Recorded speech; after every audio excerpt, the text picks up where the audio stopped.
Okay, we are live. Good morning, everybody. My name is Bahzad. I'm Risa. And we are here from Naked and Famous Denim, and we are presenting to you today, for your viewing pleasure, the weekly Naked and Famous Denim live stream, streaming live from the future in Yokohama, Japan. It is Saturday morning for us, Friday evening for many of you, and we're happy to be here to talk all things Raw Denim related. All things.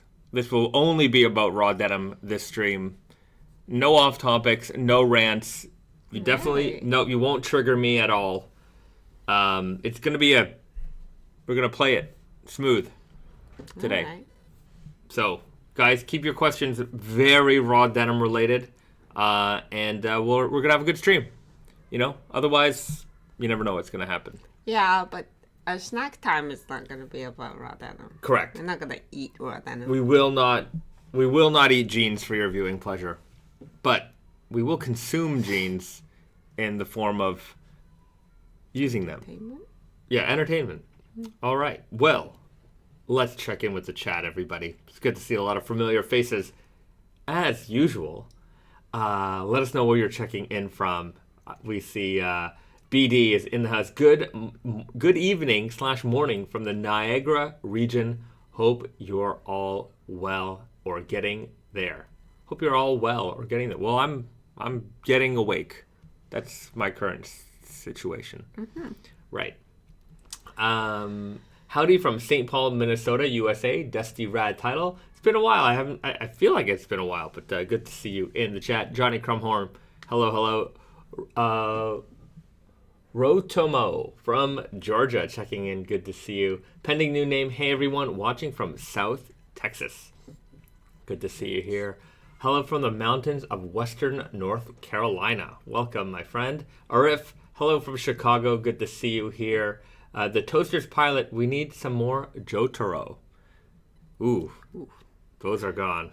Those are gone, my friend. Yeah. Invis Ian's DC is in the house. Alexander Harrowson. I see a little, I don't know if there's something on my screen, but hello from Iceland. Welcome. You know, I've never really been to Iceland, but we used to hit that airport often enough. And it was always a nice airport. It was like twice.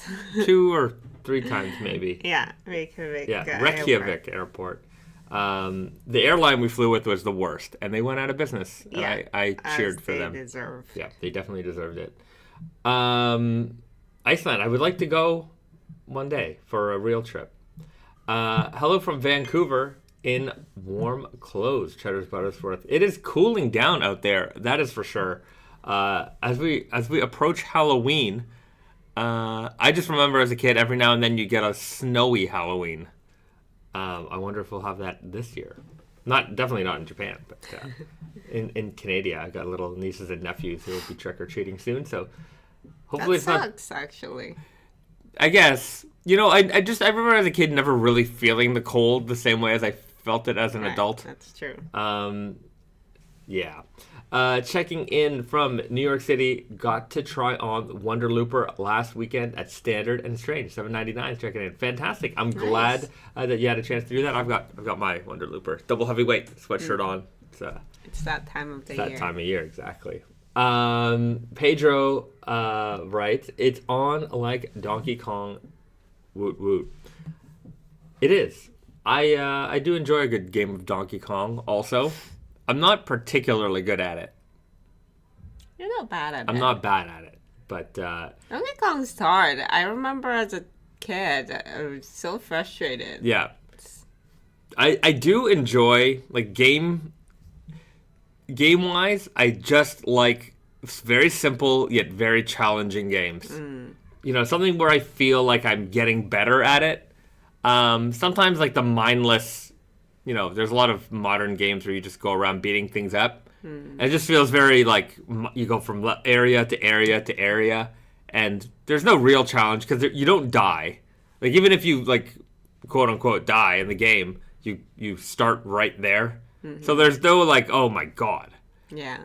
But sometimes I really hate it in games where the evil games are the ones that make you redo the entire mission from the start. And it's like, if it's like an hour-long mission and you die kind of at the end, like I certain times, like I'd play Monster Hunter, and like Monster Hunter is a grind. I haven't played Monster Hunter in a long time. And you'd get so far into a level or like a mission or whatever it was, and you lose, and you're like, oh, I'm not doing that again. And I just turn it off. I'm just like, forget it. I'm done. But Donkey Kong, yeah, it's hard. I feel like it's...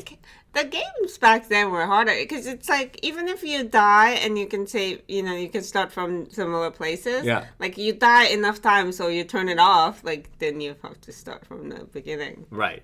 Yeah. Turn it off. There was no saving. There was no saving. Yeah, there wasn't any saving. You had to write down your password sometimes in games. I don't think I ever had that kind of game. And if you lost that little piece of paper where you had your it was over. It was gone. Start over, my friend. But yeah, good old Donkey Kong. They're doing well and sticking to our Raw Denim talk. Absolutely, no question about it. We never venture off far from the topic at hand. James and Keating, greetings from Oklahoma. Changed into my e-Hondas specifically for this stream. That's awesome. The stream wardrobe. I'm glad to hear it, my friend. Okay. The sociologist. Hello from the PNW. PNW. Pacific Northwest. I think I probably forget that every time. I have Candy, right? Checking in from Brooklyn. Well, welcome. Nice. New York is in the house. At least New York State. Brooklyn is its own thing. Chris Karras, checking in from Portland. We've got the Raven from SoCal. Welcome. C. Sanchez Ola from Los Angeles. John Holder. Hi from Cincinnati, Ohio. Well, look, everybody, thank you so much for tuning in. It's great to see so many familiar faces, a lot of new faces as well. And if you're new here, just so you know how it all works, we answer your questions in the chat. You got something you want to know? You've got look, there are no dumb questions except for the really dumb questions. And don't worry, I won't make fun of you that much. But ask away. If there's something you really genuinely want to know about, if it's fit related, fabric related, kind of the story behind a particular fabric or a style that we released, let us know. We're here to talk about it. Everything's we're pretty welcome here. What does that say? Porpo writes, gotta start wearing my Jasons for Halloween week. I tried putting them on today and they were so warm. Seems like the weave is super tight. Will be even better when it's colder. Yeah, well that was it was 20, was it exactly 20? Something like that. It was in the 20 ounce range. Something like that, yeah. Great. It's a great one for the cooler weather. Hopefully it's cool enough where you are so that you can really take advantage of that. I know that some people are, they're kind of immune to the heat, right? Especially in Southeast Asia. It was the Pronto guys telling us that. So, we were talking about heavyweight denim and how it seems like in Southeast Asia there's a big demand for heavyweight denim. And, I just couldn't understand it because, every time I go out there, I've been out there in heavier jeans and, 16-ounce jeans and whatnot. And I'm out in the sun and I'm dying. I cannot handle it because the Thai sun is like the sun and the heat, the humidity, the temperature is insane. And our guys at Pronto explained to us, most people in Thailand, they don't spend a lot of time outside. Right. It's the same thing as being in Canada in the cold. Right. Like, if you go there as a trip, then you have a lot more like outside times because you're doing things, whatever. But I guess for the daily grind of things, you just go in between your air-conditioned home to your air-conditioned office. Right. So you might be in the air-conditioned home, you get into your air-conditioned car or, air-conditioned public transit. Like the trains there are like super AC'd, and then you go into your office or you go to the mall or whatever, and it's also super AC'd. So there's just so much AC everywhere. and you're constantly cold because of how cool it is. I remember one time Brandon and I were in Hong Kong, and again, we were outside and we were walking around, probably too much, and the joy was walking in front of a retail store because they would have their doors open and just AC on blast, like it, it was it. That was the end of times. You got to use the AC now, and just you'd walk in front of that store and you just got blasted by cool air. So we just kind of made it a point to do that often enough, or just take a break inside a store. But yeah, now I get it. But yeah, Canadian winter is very much the same. Obviously, there's some people who are outside more than others, but for the most part, you're going from your home to your car, your public transit, to the office where you're working. And, unless you're in construction or something like that, you're probably not spending you're not spending much of your time outside.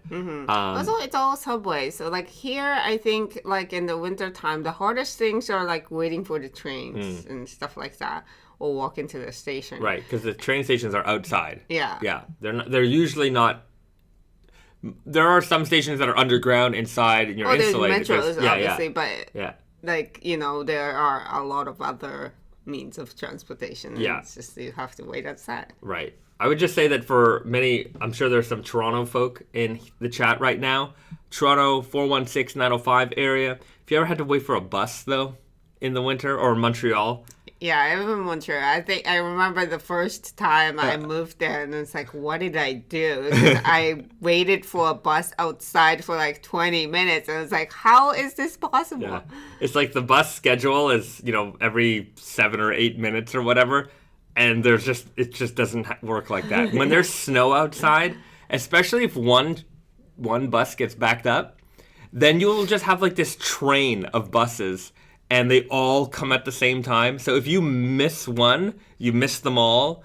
And yeah, sometimes you just get stuck out there for 20, 30 minutes, sometimes more, and you're freezing. So I feel for you. I don't have to deal with that so much anymore these days, but yeah, that bus.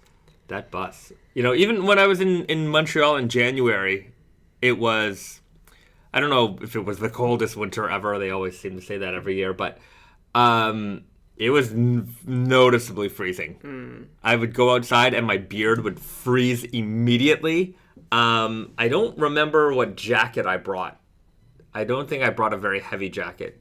You do that. Yeah, I do that because I don't spend a lot of time outside, but I do suffer through it. But yeah, anyways, sometimes this is all I need. This is great because this is jacket level, but it's also not so uncomfortable to wear it inside. And even if it's just a hoodie, you can pull a hoodie off. But yeah, anyways, heavyweight stuff. I just find that if you're not outside a lot, or you're only going to be outside for a few minutes, you can just get by with, a heavy hoodie or like your heavy jeans, and your heavy jeans are going to just, be fine for you. Yeah. Okay. I don't know. I don't know if I agree, but... I think you have to have lived that lifestyle for long enough. I guess so. I remember before I got like a real down jacket, I would just wear a hoodie and like my winter jacket situation was like hoodie, and then I would wear like another jacket on top, and I'm like, I'm good. Well, when you are younger, also like the tolerance level is just very high. Yeah, it's great. It's true. Okay, pending new name, right? His live stream fit Giorno, True Guys, and a Lee flannel shirt. Well, I'm glad that there's a live stream fit going on here. I really like it. I did return last night, and there was some JoJo jeans in there. So okay. I think it went online over the night. So let's do a double check here. Let's see if we've got any extra JoJos floating around. Maybe they got picked up real quick on that back in stock. That's possible. But this is why you're supposed to sign up for back in stock things. Yeah, so there was like a couple, Jolene and Josuke. There's an Easy Guy 30 and the Jolene 40s, kind of randomly. Josuke, just a 38. Yeah, maybe got picked up. Giorno gone. Yeah, so like every now and then, you know, it's also around the time because it's been like maybe a couple weeks. Yeah. Like that's when like things might just move around a little. So, yeah. If you're a bigger guy, there's still some options left. And if you want like the classic, you know, dark indigo, then we've got Jonathan here. But you know what? On New York, they might have a few more sizes available. Just a little bit more here in Joseph. Jotaro's gone. Oh, Josuke. We still have some Josuke at New York. So there's a couple of sizes available here. And Giorno. So there can't be much because it's the New York store. But yeah, there's still a couple floating around if you are looking for a pair. So keep that in mind if you're still hunting for a JoJo jean. Now, the other release was Elvira, and those are gone. There's, let's see, we have in the at New York, we've got a 29 Super Guy, 30, 31, 32, and 33, and the Easy Guy. And over at Tate and Yoko, let's see here, we've got 28 in Easy Guy.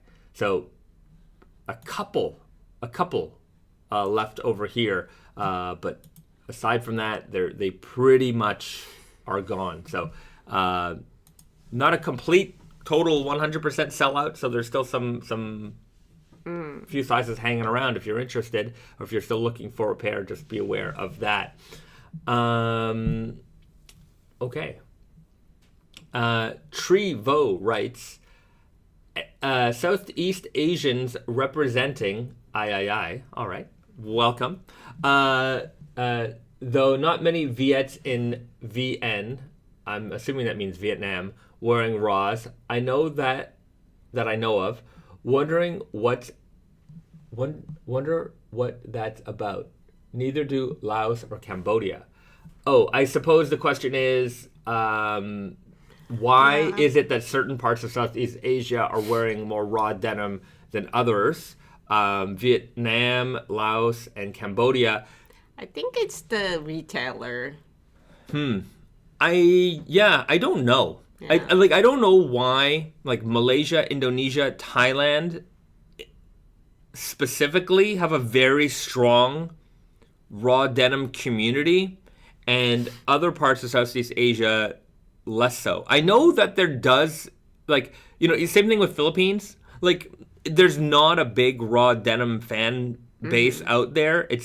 I know, like, there's some forums and, like, there's small communities, and same thing with Vietnam.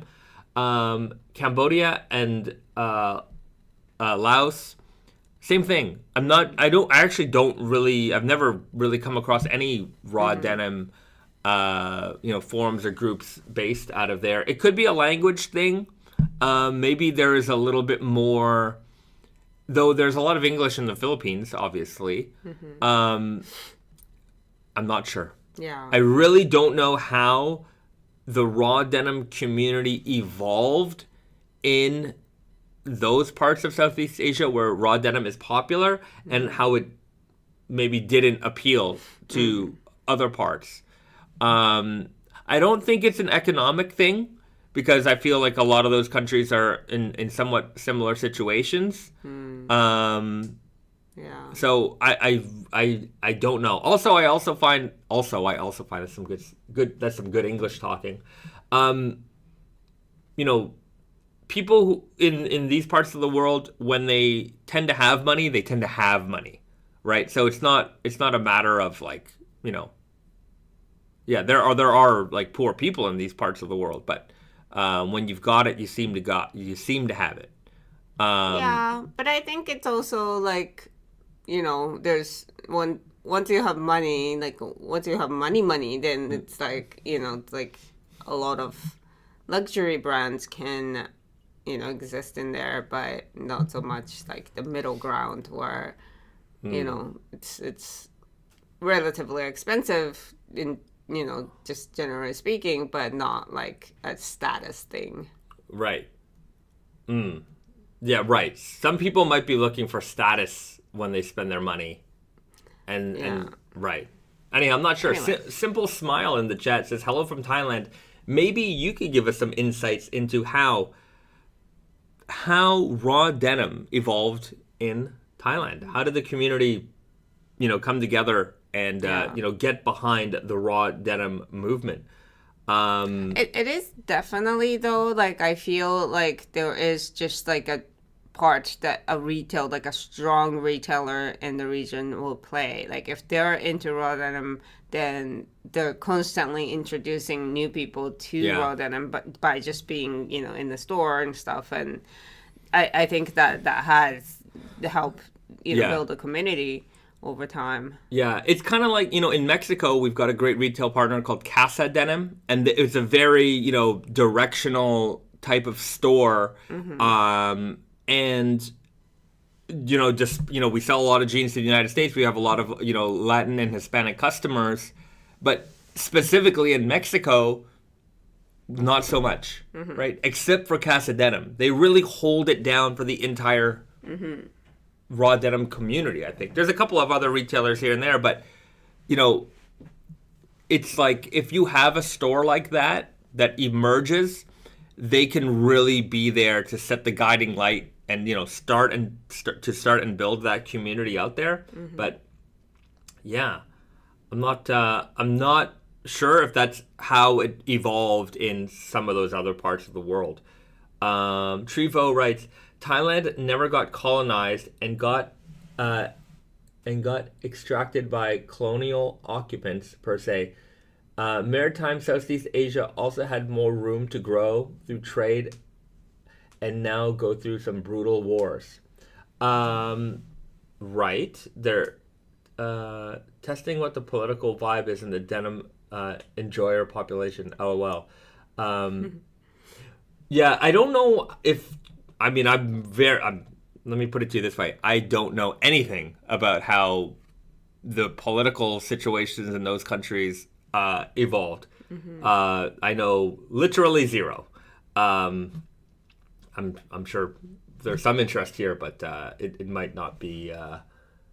It may not resonate with many of us. I'm not sure. I think it's hard to. Yeah, it's a tough one. I don't know. Okay, Simple Smile. I think it's a matter of educating the consumer. Pronto Boys got their YouTube channel, fade competition, etc. This is true, but I wonder if it was a chicken or the egg situation, right? Did a retailer like Pronto show up and introduce Raw Denim to the community, or was there a hunger for Raw Denim and then a retailer like Pronto reacted to that and then grew it? That's my wondering. Yeah. But I would think that, every country has these people. It's just that whether that would become something, built on top of these random people wanting to wear Raw Denim and build that culture into something else. Yeah. It definitely has to have something to do with, the leaders in that community. Right. Like in Japan,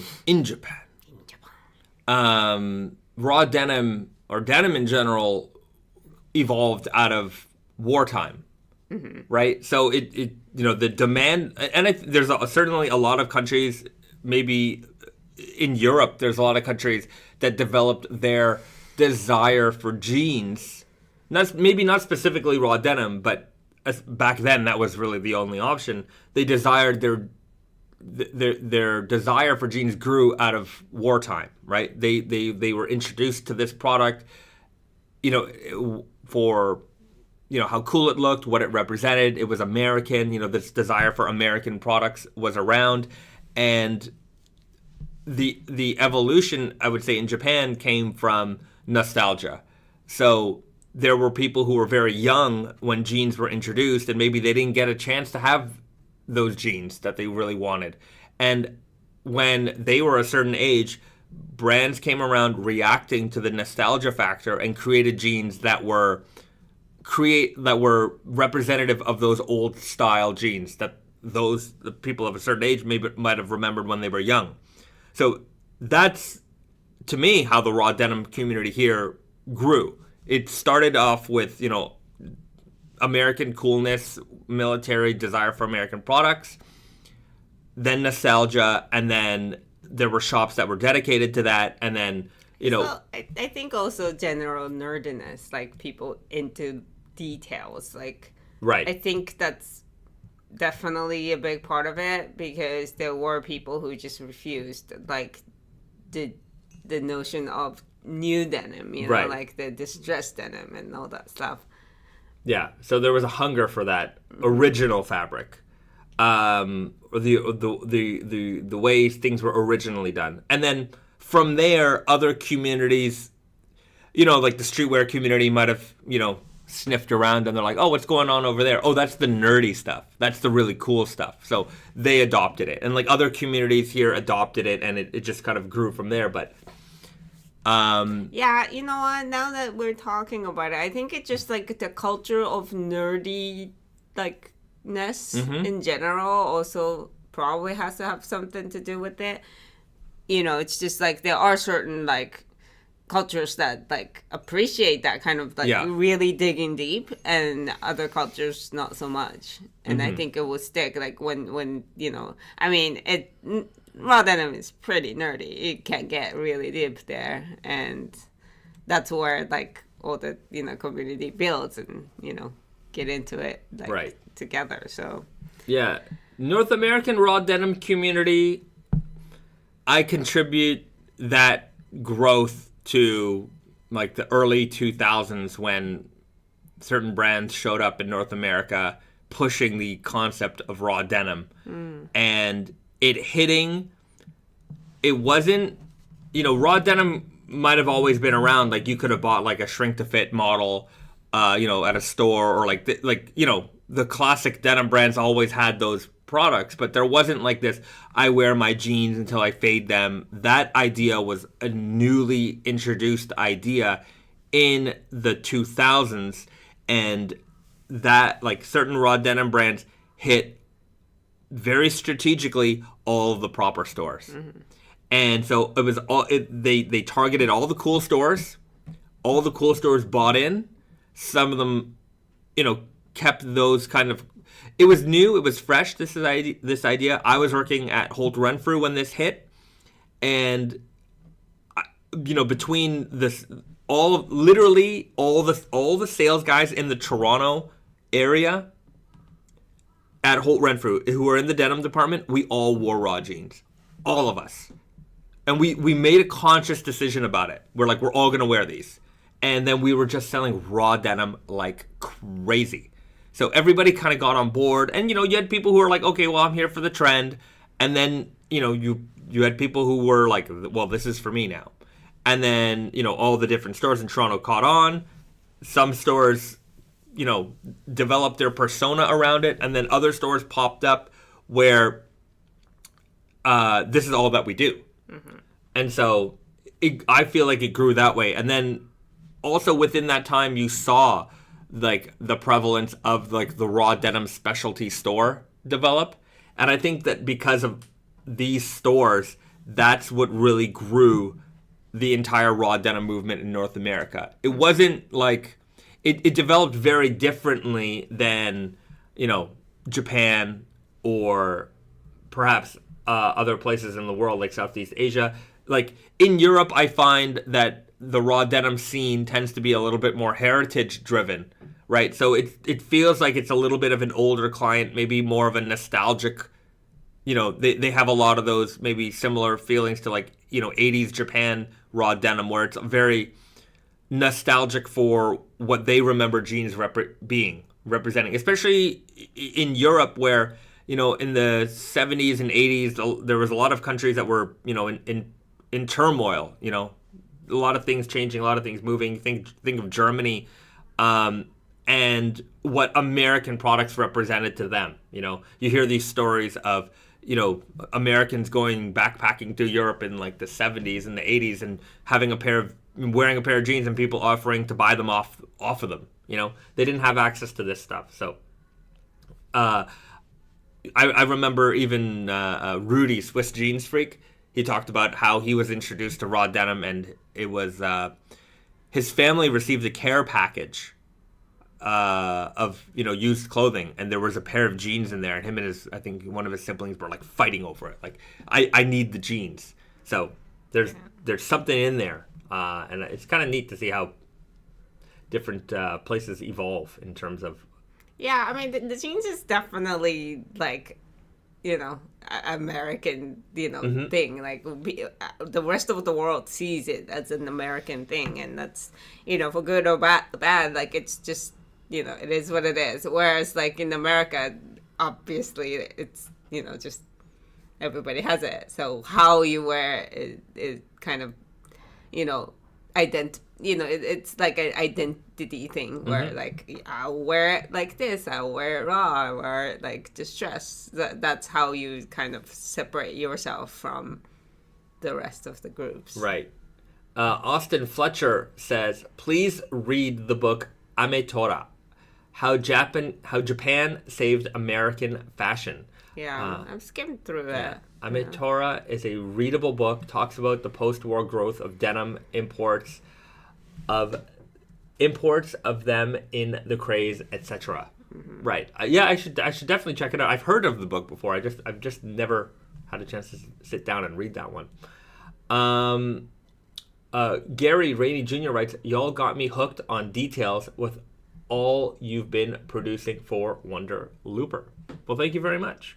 Yeah, it's whether it's Wonder Looper or Naked and Famous, it's all about the details. We really like to emphasize what is going on in our products, and it's not just about here's a pair of jeans, right? It's not just there's so many products out in the world where you have no idea about the fabric, where it came from. It's just, well, here's how it looks on the model.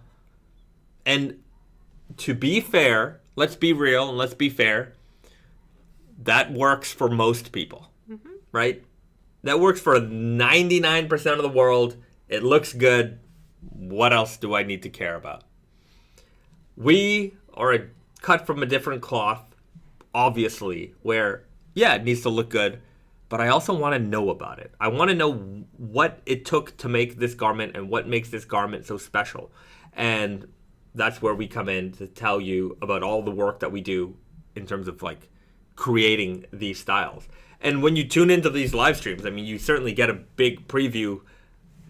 Sometimes, we're showing you from yarn or from fabric and like all the way up. I mean, if you watch the saga of, the creation of the JoJo collection, you saw it from inception to end. So, yeah, it's fun to show these things off. It's fun to tell them. And it's especially important that we have an audience that understands this stuff. And interested in it. Yeah, because if there wasn't an appetite for this, then these products wouldn't exist. Yeah, we can't have this job. Yeah. So thank you all. Yeah, it's now even with that said, like, you don't have to be an expert in all things.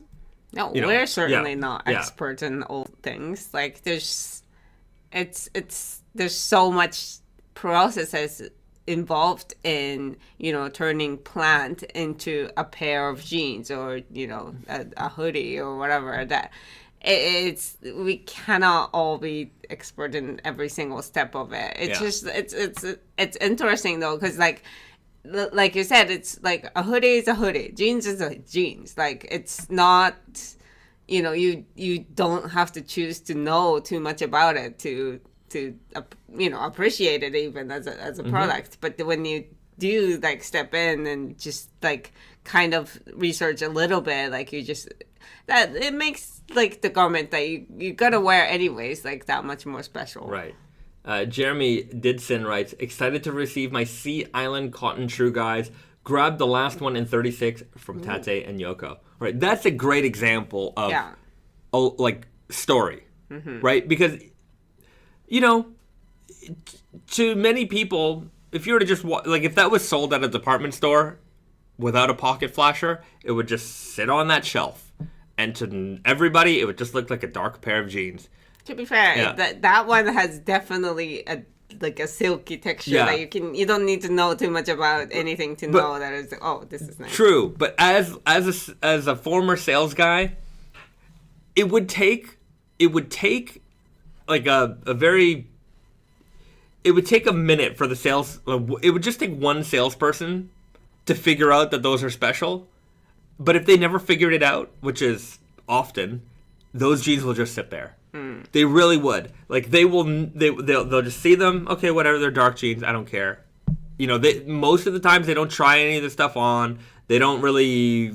They're not very inquisitive about what products they have, and most salespeople are just keen to sell what the customer brings to the counter. Yeah. Right. Oh, can I try these on? Yeah. Okay. Here's the change room. Yeah. Like that. That's most of your interaction. So, it's important. Because a new subscriber. There we go.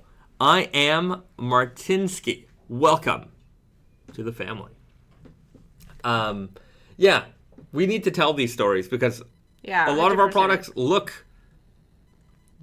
they don't look like there's to the layman. They may not understand how much is going on in this product and what you can expect from it. Dark indigo is dark indigo, right? But maybe there's a color core underneath there. It's happened. You bought the color core jeans without knowing, without paying any attention to it. Yeah. It's a surprise. It is a big surprise. Brandon told me a story once. We ran into a guy who was wearing the red core, and he was like, "Hey man, you're wearing the red core." He's like, "Yeah, I think my mom washed these with a red something, and they turned red. I'm not really sure." He had no idea. Which is kind of funny, but yeah. Jap27 writes, I know nothing about knitwear or denim. I learn from you guys, and I appreciate the care you guys have for these products, so I buy everything. Well, thank you very much. Yeah. But yeah, I mean, that's what we're here for. We're here to teach you and kind of spread our knowledge so that you guys know a little bit more about what goes into the products that we make. I kind of want to someday. I want to make. We should make a mystery core. Mystery core? That'd be kind of funny. You don't know which color until somebody spilled the beans on the internet. Or I remember Converse did a Martin Margiela collaboration sneaker where they took a Converse and they dipped it in paint, and then the paint would crack off, and then only then you would know what color you got. Yeah. And we could have just random few colors. Yeah. And then we would just that'd be kind of fun. Mystery core. Right. I remember because I got that sneaker. I still wear it. It's probably 10 years old by now. And they're hanging on, thankfully, because I really like that sneaker. But I remember at one point when they were still selling that sneaker, they would say what color it was on the box because I think people were getting upset. That ruins the surprise. Yeah, it does ruin the surprise. No, mystery core would be fun. Pedro, that's a Black Friday special jean. Mystery cores. It's interesting. To be fair though, it's kind of difficult to pull that off because color cores, because it's a special yarn, the minimum on those are very high. So we're going to have multiples of those minimums. We need to be maybe a little bigger company to do that. Gary Rainey Jr. writes, I'm sadly going to pass up on purchasing the Raised by Wolves collab. That chore coat looks so nice, but funds may just not allow it at this point. Yeah. That's understandable. Yes. Obviously... releasing a lot of products lately. Oof, so many products. Yeah. It's this fall is insane. Right. Insanity. We released 3 jeans at a time, 2 weeks in a row, and we still are backed up. Yeah. And then Elvira. And then we've got Raised by Wolves. Then we've got the Army HBT olive drab, so the army green kind of color version of the herringbone twill denim. Then we got King of Slub 2. We've got 15-year anniversary Naked and Famous. Yeah, all black comfort. Yeah, all black comfort and Pagoda. Pagoda died. Yeah. We got releases basically this week right now was our only like rest week, and between now and I think December 17th is when I'm gonna cut off like releases for the year. We've got a release every week. Plus Black Friday, we've got like that Black Friday collection that we've been talking about, which is four or five jeans. Yeah. There's a lot. So don't feel obligated to grab everything. Enjoy the jeans that you got. Sometimes you can just enjoy jeans from afar, right? You know, like we do appreciate obviously all of your support, but I know that there are some folks out there who, and I've been there, you know, you get into raw denim, the collector mode. yeah, and then you get into like hardcore, like let me get this, let me get that, let me sample everything. Yeah.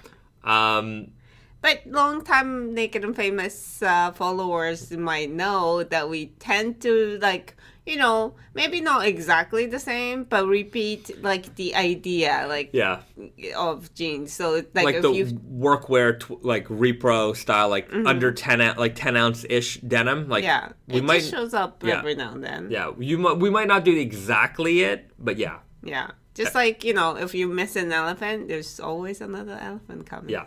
That's true. So don't feel like you missed out.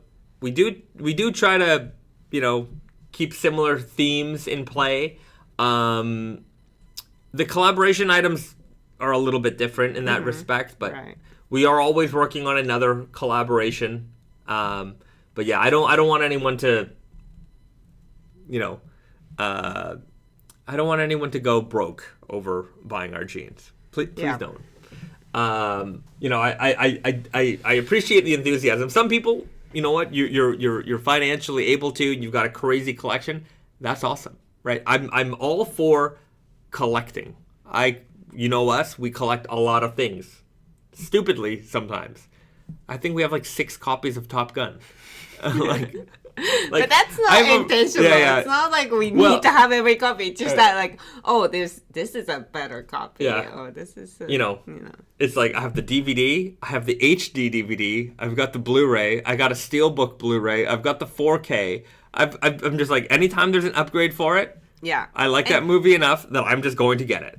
And I have no problem just, you know, getting rid of the doubles or triples or, you know, whatever. Yeah, but sometimes I like having one of each. I'm just like, yes, I'm going to show my devotion for this movie by having it 6 times. It just, whatever. Yeah. Yeah. One Puerto writes, Back to the Future for me. Yeah. Like, there's just certain things where we're like, okay. Yeah. Steelbook is the thing that gets me. And for you, it's the quality of the sound or the image. So if there's a good 4K release, I'm just getting it. I'm like, oh yeah, I have the Blu-ray, I have it somewhere. I have it. Like sometimes, you know, you'll have the DVD because I'm like, oh yeah, see, like old school. I got the DVD. I don't collect VHS. That's where I really because VHS takes a lot of space too. Yeah, and also it's just not realistic. Like it's just like. What, you're gonna watch it a few more times and it's gonna disintegrate and I don't know. Pedro writes, I own 3 copies of Pulp Fiction. I do too. I just got the 4K. We had the Blu-ray. I've got the DVD somewhere. I own that all. I will, and if there's an 8K of it one day, I will buy that. It doesn't matter. I will get it. Is that where things are going? Like, these... I personally, I think 4K is the end of the road. I think Seems that way. Well, I saw an article where, like, Best Buy and I think Walmart are dropping physical media. Altogether? Yeah. Wow. So, like, it's the end of the road. Okay. Yeah, so, like, you'll see Blu-ray releases probably from like Criterion or Arrow Video or like these independent places, but like there's a bunch of, for example, like Disney, like I'm not sure about Disney, but Netflix. Like Netflix, there's a lot of shows that they never did a Blu-ray release of, or like movies that they never did a Blu-ray release of. I find there's a lot of movies still. Like I don't know, maybe because we're in Japan and Japan didn't do the Blu-ray release, but there are certainly movies that were like relatively popular or cult popular, and just never got a Blu-ray version of it, and it drives me crazy because at this point I don't want to buy a DVD. Yeah, but I want to own it in a collection. It's tough. There will be some amount of lost media at some point. Like, even this generation, I mean, it's nice. I like having the physical disc. Like it's the same sensation.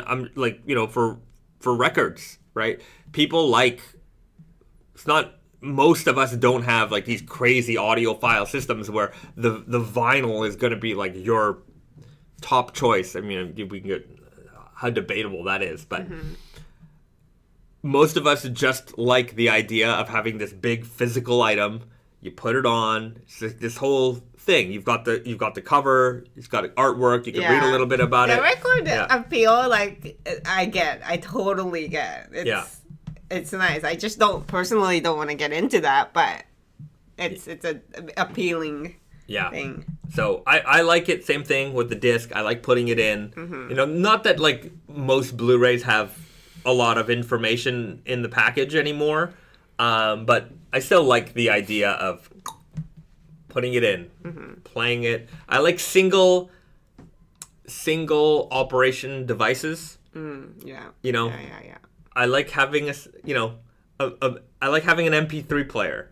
I like having a Blu-ray player. I like these things that are just, they do one thing. Yeah. They're not a Swiss Army knife. Yeah, no, I totally get that, but yet, like, I would much rather have access on my phone to music than carry an iPod everywhere. Right. Nick Carpenter writes, I have so many titles, my living room is like Blockbuster. Yeah, Nick Carpenter does have extra features as well. Yeah, I watched the extra features. I watched the trailer. Before we watched the movie, I put on the trailer to just, hype myself up for it. Like, our living room is full of discs. There's discs spill over on like other shelves that we've got. We own a lot of movies. We could totally have a Blockbuster, like be a Blockbuster. Yeah. We've got more. We just don't have too many of the same copies of popular movies. Only certain movies got multiple titles. Okay, 1.0. LOL, my fiance never knew what a cassette or VHS was till I told her about my childhood, and I'm 25 and she's 23. How? Okay, I guess I understand you. I mean, you probably know it because your parents or something held on to it a little bit longer, but like by 2000, V8, like I remember in like 2000, 2001, 2002, I was working at an electronics store, and DVD players were still like a hot item, right? Not everybody had one yet, but most people weren't buying. If we had a VCR in the store, it was, I think the only one we had was like the Samsung one that was multi-region, and it could do PAL, CCAM, like we had a big audience for that. They might have had some VHS tapes from back home, and they wanted to be able to watch it here. So that was a very, very big one. Or sometimes we'd sell the DVD VCR combo. But I remember in 2000s I was still like videotaping TVs. Yeah, but that was kind of the end. I guess if you're 23, you don't pay attention to that kind of stuff until you're like 6 or 7 or whatever. And then by then, maybe it was completely gone. But it's like, obviously, like my conscious mind started when CD was around already. Right. Yet I do know about records. It's not like my parents are, playing records all the time, but... Yeah. But if you're 18 years old today, the only reason you know about records is because of the resurgence of records. Right, 100%, Right. yes. But what I'm saying is that, like, you know, at that time when I was growing up, record was a dead media. It wasn't a like nostalgia thing yet because CD was taking maybe. over. But like you Or never if- handled an 8-track, for example. No, I never handled it, but Right. I don't know. It's just Yeah. Yeah. 20 I can understand a 23-year-old not experiencing a VCR. yeah. But like, I also when I was a child, I didn't know how record works. I've never played it or anything like that. But I knew about it. Right. I don't know. It just feels weird to not know anything about it. James and Keating, I couldn't imagine being 18 years old today. It's a completely different world. And I was 18 a decade ago. LOL. That's interesting. Right? Yeah. Yes, things have changed drastically since, 20. Yeah. 2020, 2013. 2013. No, I Yeah, feel like it's just like the idea of like iPhones. I think it really changed smartphones, I guess. Right. Really changed everything Yeah. for everybody. The Raven. But as a 23-year-old, I grew up with a VHS and a VCR. Okay. Right, so your parents I mean, your parents probably held were- on to yeah. it. Yeah. Your parent, but like you've never bought a tape. The Raven. Right. I remember, Yeah. waiting for release day, going to go buy Jurassic Park on VHS, and I'm like, yes, I got it. Oh, to be fair, I don't think I've ever bought a VHS tape. By the time I was old enough to buy a movie, it was already a Oh, DVD. I see. Yeah. Yeah. No, we were buying tapes, and we were My parents bought tapes for us. Right. Yeah. Yeah, and then hitting like in 2013, Blockbuster was still around. Oh, yeah. Yeah. Yeah. And like we were 100%. still hitting video stores. Like Yeah.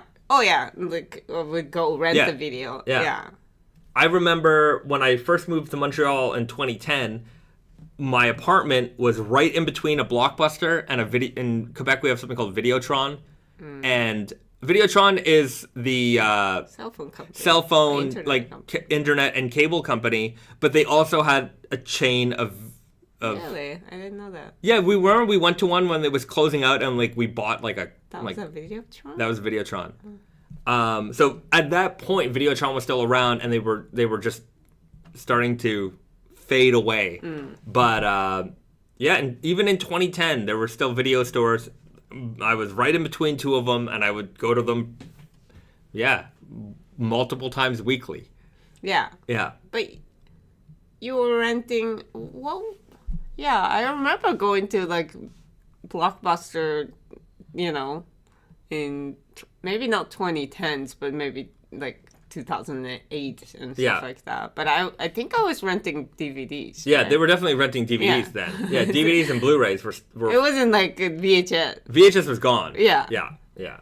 Anyhow, so as I mentioned earlier on the stream, definitely going to stay on topic Yeah. for this Oh, one. Raw Denim.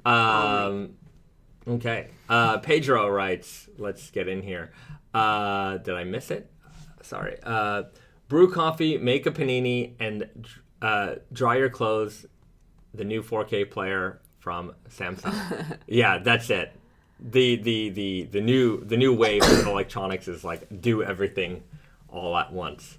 Yet, though, like, you know how, like, in Japan there was, like, a very popular toaster, and everybody was into it, and it only toasted bread. Yeah. It's just right, a one right. single purpose, and it's just There was like, a Mitsubishi toaster here that was very popular, and it's like $400, and it literally toasts one piece of bread. Just like you can't even put two; you can only put in one. yeah. And It's yeah. just, I don't know. I feel like I kind of like that. there's also the nerdiness in going back to single purpose appliances or single purpose anything. Right. Yeah, I like that too. Pedro writes, Kill Bill was the first DVD I bought. I bought plenty of skateboard DVDs, but that was my first DVD purchase. Right on.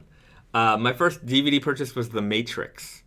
I was going to say Matrix was there somewhere. Yeah. I bought it at a Blockbuster, actually. I think my sister might have bought Matrix. Dr. Cactus, I actually miss going to the video store to rent stuff. Shoot, I'm becoming old and nostalgic. That's okay. No, it's an experience. Yeah. It's also a commitment to watch that movie. Like, when you're streaming, you don't have that commitment. That kind of ruins movie watching for me sometimes, It's just like, oh, I can watch it anytime. I don't have to watch it today or tomorrow because I don't have to return it, Right. Yeah, I felt like when you went to the store, you would have like the staff picks, you'd have the new releases. Like there was just something, or it was like, you rent this and then you get, you could, like the older movies were like $1 extra. So you just felt like, oh, okay, I haven't seen this one, let me pick it up. Like, and you're looking at box art and picking it up and like, oh, well, this looks interesting. Little things. Yeah. Definitely there's value in that. Yeah.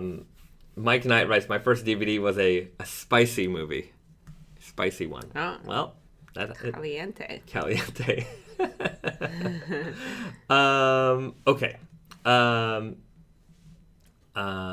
Pending New Name writes, I'd love to see more of what goes into special denims we are wearing from Naked and Famous and getting more first-hand knowledge of the productions we don't have much access to see online even now. I'd love to see more of what goes into the special denims we are wearing. Yeah, we can maybe what do you got? Let's talk about King of Slub. Okay. We have a good Slub right. yarn demonstration here. I like things like this. Yeah, is this the King of Slub yarn here? No, it's not, but it does show you what King of Slub. Well, I mean, if we have a swatch, we can remove the... Oh, right. We can pull out the yarn and show it exactly. We probably should do that. Yeah. Is that... So anyways, you're gonna get a little sneak peek here. Okay. Gary Rainey Jr. writes, any details related to the Naked and Famous 15-year anniversary selection? I can show off some photos of the jeans. I don't have the physical jean here yet. So we'll show that off. Yeah. We'll show off what we can. I did show off the posters before. I'll see if we can. I can maybe whip it out at some point during the stream. So that sounded awful. But I will show off the poster again. But I could show only photos of the 15-year anniversary Naked and Famous because we don't have the jean here. Yeah. Okay, so King of Slub. This is a good example of a special jeans that you might have missed out on from the first release, but came back. So we did the first King of Slub, I don't know. Oh, I don't remember what year it came out. 18. We're going to have to review for the video. Yeah. But it's been a while. It's been a long time. But that was, just insane, mind-blowing. This was really a struggle to we've been at that point. We had been working on the slubbiest jeans for years. So we would go to our production meetings and just explain to them, we need slubbier. Yeah. We need slubbier. How can we make it slubbier? Not slightly slubbier. Yeah. Visibly. Yeah. Nobody has ever seen this level of slub. Yeah. And so after all of our demands, they weren't the hardcore demands, you better do it. It was just, a persistent demand. Some of you guys are persistent about toxic elephants. They brought in the yarn supplier. Mm. And so the yarn supplier was there to basically tell us it's not possible. Yeah. So they wanted to be look, it's not us. The yarn supplier says it's impossible. We can't do it. Mm-hmm. So the yarn supplier's there, and we're okay, so let's talk about it. What's going on here? And the one guy was telling us, yeah, it's not possible. This is really all we can do. And then the sales guy was like, what are you talking about? Of course we can do it, because he's a sales guy. The sales guy's like, no, we'll do it and we'll figure it out. And like, how much do you want to buy? So it was great that two people showed up to that meeting, the sales guy and like the production guy. And the production guy is just like, oh man, what have you signed me up for? And so that's how the yarn came to be. So once we were on the yarn side of things, which I would say that at the time, that was probably our first interaction with the yarn suppliers, because we really, when it comes to making denim, you really don't ever get to talk to the yarn guy. Yeah. Right? We deal with the denim mills because at the end of the day, like the end fabric, like yarn guy cannot tell us what they can do, what they can weave, what they can, make the fabric to be. So we definitely have to deal with the fabric guy always. It's just that sometimes the fabric guy doesn't have the ultimate answer about the yarns if we want to improve from the yarns. Yeah. But they're usually just a messenger in terms of yarn development. But yeah, this time we were introduced, and so they developed the yarn for us. And now, what Risa has over here, it isn't the King of Slub yarn. We have a cone of it in Montreal. Yeah. It's even wilder than this, but definitely much wilder. But this is a good example of how a slub yarn would look. So skinny part. This would be like a big slub yarn. This would be definitely a big slub, because the slub is just very prominent. Yeah. And even the yarn itself is very thick. So the thinner parts of this yarn are thick. And you can see that, like, this is a computer-controlled slub. Like, the machine is set to operate a certain way because the pitch of the slub is going to be pretty identical, right? So it's always going to have this same thick and thin part kind of consistently. Yeah. And you can see there's part is always the same thickness. Yeah. And the thinner parts are always the same. And then there's kind of an in-between, there's some in-between sections here as well. Like right here, you can see it's a little bit thicker. Mid-size slub. So imagine this yarn, but even slubbier. And there's even more texture in between. And that's what we used to create the King of Slub. Yeah. And it was really the first time we got to make a denim from the yarn itself. And since then, we are a little bit more, especially with Wonder Looper, we're a lot more involved from the yarn. And even now we're getting involved from the farm and cotton level. Yeah. But the vast majority of the denim industry, it's simply... Vast majority of denim industry is what kind of fabric do you have? Do you already make? Yeah. And then I'm going to get that. Yeah. That's 99% of the industry. Yeah. And some brands do develop proprietary fabrics. Yeah. But it's very, very rare. Mm-hmm. All they do probably, like, most of the time is just, can you change the color of the Selvedge ID? Yeah. So, look, to be fair, when you go to a mill and say you have an idea for something. Oh, I'm looking for a 14.5-ounce big slub denim, yada, yada, yada. They've already developed it. Because they might not be running it, so it's a production just for you. Yeah. But it's pulled from the archive that they've already done. They have thousands. Every variety that you can think of, they've cooked up the recipe before. So they have the recipe ready, whether or not they've ever produced it for production or anything like that. The likelihood is very small, actually, because they only run a certain amount of fabrics. Like, they have a gigantic menu. Yeah. So whatever idea you can come up to them with, they probably have a couple of options for you already in existence. And then from there, you might tweak it. Okay, I want to use this kind of cotton. I want to use this kind of weft, so on and so forth. So development often starts, from concept. Then you get to the factory, you get to the mill, they're going to present to you with, here's what we can do, right, in that realm that we've already cooked up. And then sometimes it's perfect. Sometimes it's literally exactly what you're looking for. And then you can go ahead and produce it. Sometimes it's like, okay, well, I like that, but I want to change a few things.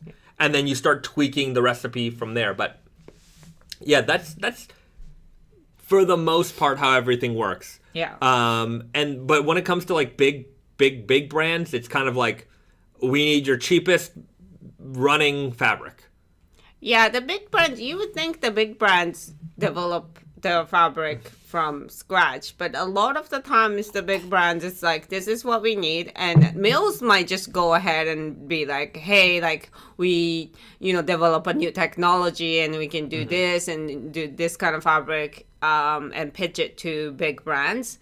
But it's you have to be a certain sized brand with certain niche for things like this to develop. Yeah. And like the mills are also keenly aware of like what the trends are. 100%, yeah. If something's like, less water or, certain type of, eco this or that, they've already, they have an entire collection that they've developed, and then their sales guys are pitching to big brands. Yeah. Right? They're saying, you big brand A, you're on this type of, this is your current marketing strategy. We've got an entire product range that's designed just, to accommodate that. Yeah. And so they're like, perfect. Let's go. Let's use it. Let's go with it.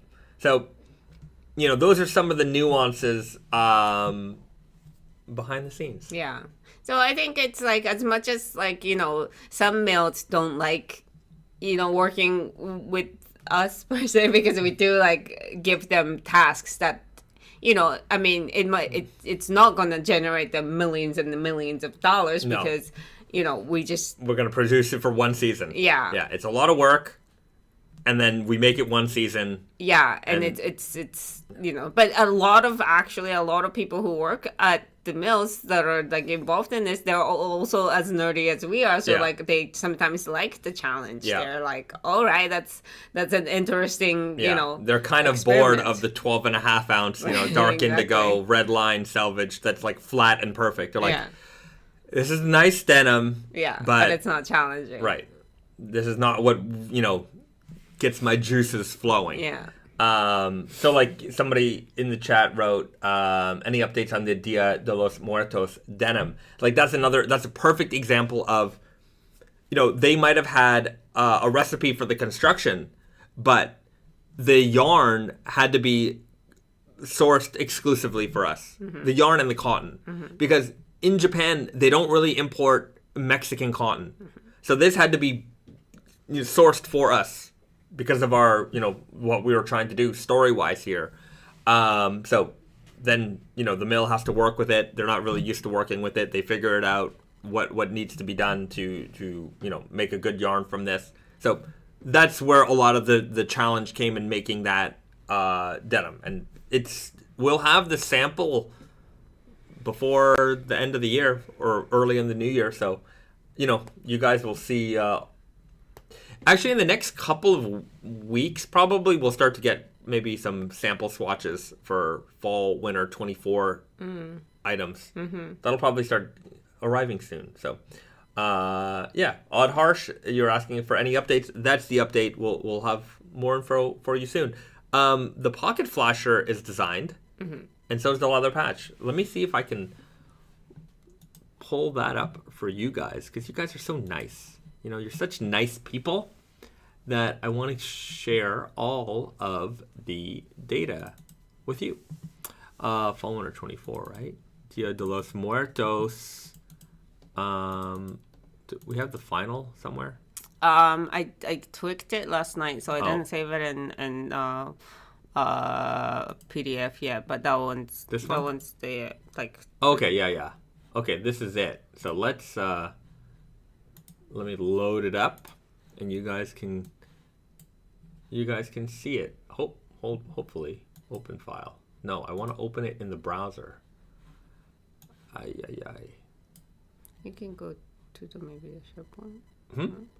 Go to the SharePoint on the browser. Yeah, it's not saved here.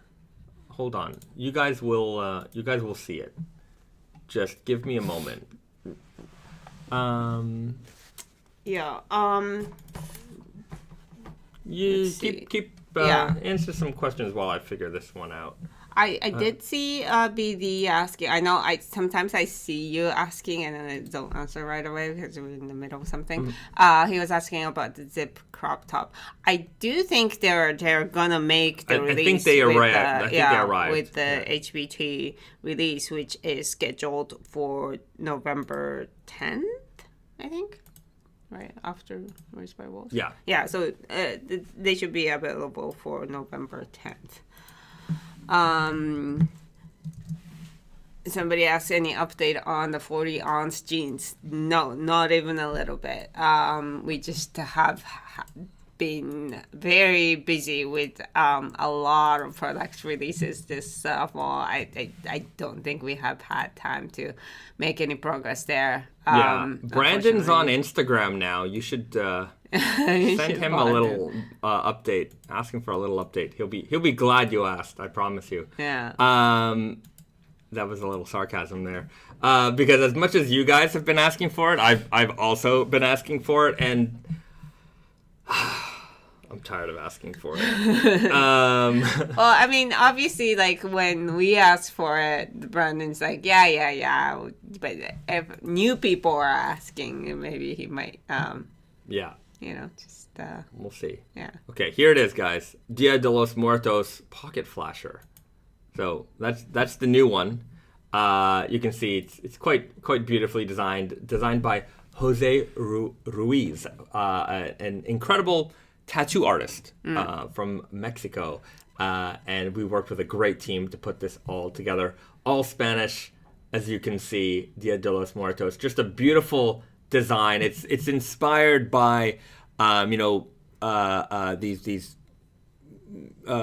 I don't know exactly the title, but just street signs, the hand painted signs, and with the gradient tones. I'm sure there's a precise name for that, but I remember when I was talking to the design team, we were referencing like Lucha Libre posters and things like that. So we wanted to have colors that kind of represented that. So I think it came out perfectly. And there's some. I really like this like little nod to the Tragic Blonde pose here with Naked and Famous. So anyways, that's the point of that one. It's like a little nod to that, but you can see some great artwork here. And like this kind of area right here will be what you see on the leather patch. So it's going to be a really nice one. You're going to see a lot of great like gradient tones in the leather patch. We're going to have that.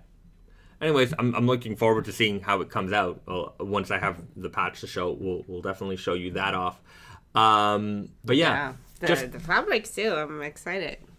So this is it, guys. Dia de los Muertos, our new like seasonal denim option. We've got the Chinese New Year. Now we've got Dia de los Muertos. We'll see if there's other holidays to consider for denim, production. Let us know. But I thought that Dia de los Muertos, just thematically and color-wise, I thought there was a lot that we could do there. Yeah, definitely. Yeah. There's a lot of good like designs there. Yeah. So coming soon. That'll be next fall. We'll have the first release, and then the idea for this line will be that every year the leather patch will change. Just like the Chinese New Year, we'll keep the fabric as a seasonal item, and then the leather patch will change, with the design, and we'll find a different Mexican designer to, come up with the concept. So the idea is that we have an all Mexican with Japanese-made denim and Canadian-made production. So it's a little bit of everything, but, we're trying to keep, like, all the cotton comes from Mexico, and then art and design. It's very much CPTPP. That's it. CPTPP is like a free trade agreement that, like, a lot of Asia and North America is in it. So Mexico and Canada and Japan's in it. So but not America. Not America, no. Yeah. But that is a good way to think about it. Yeah. Yeah. It's our alliance, the CPTPP Dia de los Muertos Alliance. The Raven, as a Latino, I'm very excited for these jeans. Well, Yeah. I'm glad. You know, I know we have, as I mentioned before, I know we have a lot of Latin American fans out there. But even more than that, I mean, it's everybody can enjoy these jeans. Yeah, and it's also it's a part of a big culture in North America too. Like it's Right. it became like it is obviously like a Mexican thing, but Yeah. it became part of like just like Chinese New Year Yeah. is. Right. So, we're excited for these ones, and I'm glad to hear that there are many out there who are just as excited as us. Okay. Lucas Lania writes, "Where is the denim cotton normally sourced from?" All over the world. A lot of it comes from the United States, Australia, Brazil. That whenever we go to the mills. Like, number one is America. Like, there's just so much American cotton. There's a lot of American and a lot of Australian cotton. Brazil enters the mix. Brazil, India. There's no China cotton, really. I've never seen China cotton in the factories here. It's mostly American. Let me see if I can find a picture. I mean, there's a lot of Zimbabwe and stuff like that too. Right. All right. Keep them. Maybe. And not much like Egyptian cotton either. Like they use it in like tops, like shirtweight fabrics. Giza cotton and stuff like that. But for denim, it's not really common. Right. Where did I put those pictures? They're somewhere. So Pima cotton, I eat chalk. Right. Pima cotton is AZ, I mean Arizona, I think, right? And it's not true. Pima cotton is just like the type of cotton that came from Peru. Pima cotton is, I think, grown in other parts of the world too, but Pima cotton is the Peruvian cotton, and it's a variety of cotton. And the play on that, like they developed the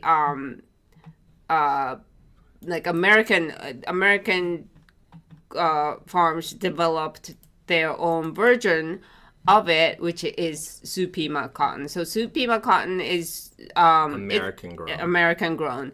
Different parts of America grow them, but it's always all American.